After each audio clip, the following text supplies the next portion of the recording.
Hello and welcome to the Emergency Room Podcast, the place where we delve into the fast-paced, life-saving world of emergency medicine. Are you ready to explore the critical decisions and cutting-edge treatments that happen daily in the ER? All right, get ready because today we're taking a deep dive into the world of pulmonary embolism.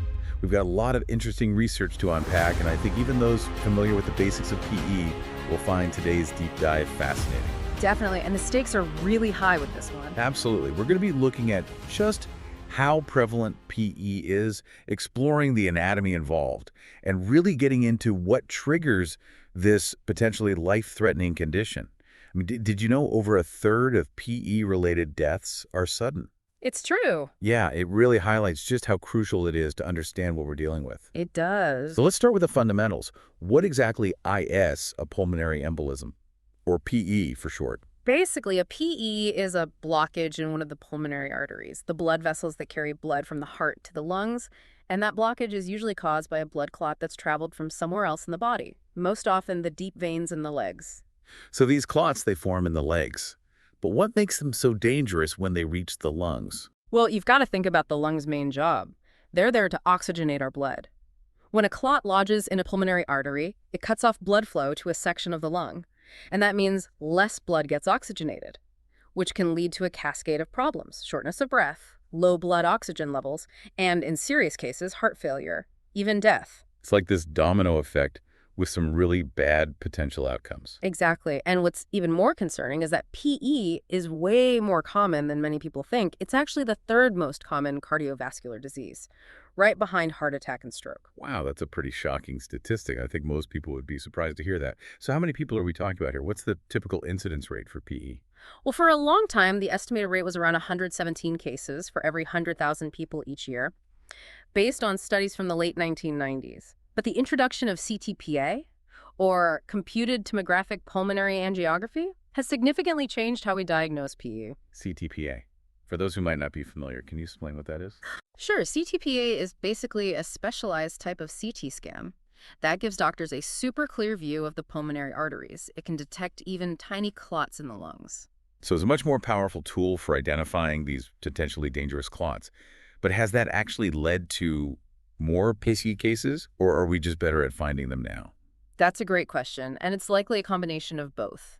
While CTPA has definitely led to the detection of smaller, less severe PEs that might have been missed before, there's also evidence suggesting the actual incidence of PE itself has been rising. There was a study in 2016 that found hospital admissions for PE shot up from 1993 to 2012, even though the average hospital stay for PE patients got shorter. That's really interesting. So even with better diagnosis and treatment, the overall impact of this condition is still going up. What factors might be contributing to that? Well, there are a few things at play: an aging population, increased awareness among healthcare providers, and possibly even lifestyle changes that contribute to risk factors for PE. Like a complex puzzle with many pieces. And speaking of complexity, let's talk about the cost of treating PE. I was really surprised to learn that even though hospital stays are getting shorter, the overall cost of PE treatment has actually gone up. How is that possible? It does seem a little counterintuitive, right?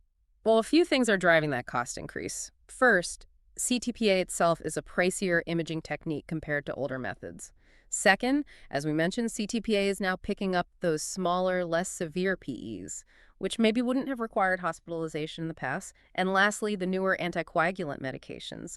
While they are great for patients, they also contribute to those higher treatment costs. Let's say constant balance in healthcare, the benefits of early detection and advanced treatments, but then weighing that against the rising costs. But I imagine there's more to the story. Does the increased cost actually translate to better outcomes for patients? That's the million-dollar question, and researchers are still figuring that out.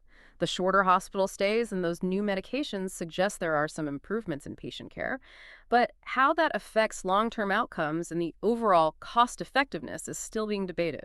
The deeper we dig, the more questions we seem to uncover. But let's shift gears a bit and talk about another fascinating aspect: racial disparities in PE hospitalization rates. Studies show that Black men and women are almost twice as likely to be hospitalized for PE compared to their white counterparts, particularly in younger adults. That's a substantial difference that raises some important questions about potential inequalities in healthcare access and treatment. Absolutely. Those disparities are a major concern. And we really need more research to understand what's causing these differences. Things like variations in healthcare access, genetic predispositions, socioeconomic factors, maybe even implicit biases within the healthcare system itself. It's a good reminder that healthcare goes beyond just the biology. It's deeply connected to social and systemic factors. But before we dive into those aspects, let's get back to the basics of PE and really explore the anatomy involved. To truly grasp how a pulmonary embolism happens, we need to take a look at where these clots originate and how they actually make their way to the lungs. You're right. Understanding the anatomy of the venous system and the heart is super important if you want to understand the mechanics of PE. So let's have a quick anatomy lesson, focusing on the path these clots take from the legs to the lungs. Okay, let's try to keep it engaging, though. No dry medical textbooks here. Agreed. Imagine this. Most PEs start with blood clots that form in the deep veins of the legs. Those clots then travel through a network of veins, beginning in the legs and going up through the inferior vena cava, or IVC. It's a large vein that brings blood back to the heart. So like a highway for these clots, straight to the heart. Exactly. From the IDC, the clot enters the right side of the heart, the right atrium specifically, and then it flows into the right ventricle. And that's where things get really dangerous, right? Because the right ventricle pumps blood to the lungs. You got it. The clot gets pumped from the right ventricle into the pulmonary arteries, which are the blood vessels carrying blood from the heart to the lungs.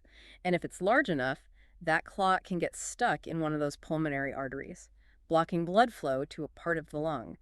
That's when you have a pulmonary embolism. So it's this journey from the legs to the heart and into the lungs that sets the stage for PE. But to really grasp the impact of this blockage, we need to dive a little deeper into the anatomy and physiology of the right ventricle. What is it about this particular chamber of the heart that makes it so vulnerable to the effects of PE? That's a great question and a really important point. The right ventricle is designed to handle low pressure. It's like a gentle pump, efficiently moving blood to the lungs to get oxygenated. But when you have a clot suddenly blocking a pulmonary artery, it causes this big pressure spike in the pulmonary circulation. Almost like trying to force water through a narrow pipe that's suddenly clogged up. Exactly. That's a perfect analogy.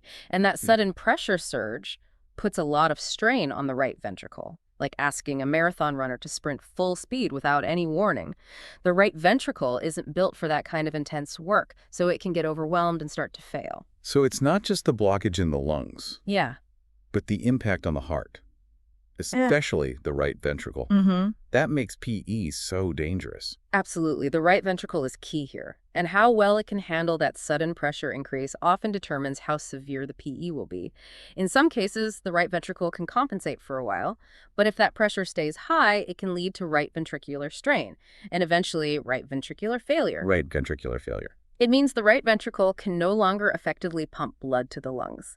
This can lead to fluid buildup in the body, decreased blood flow to vital organs, and if it's not treated quickly, it can be fatal. It's like a whole chain of events, starting with that clot in the leg, moving through the heart, and ending with a potentially life-threatening situation in the lungs and heart.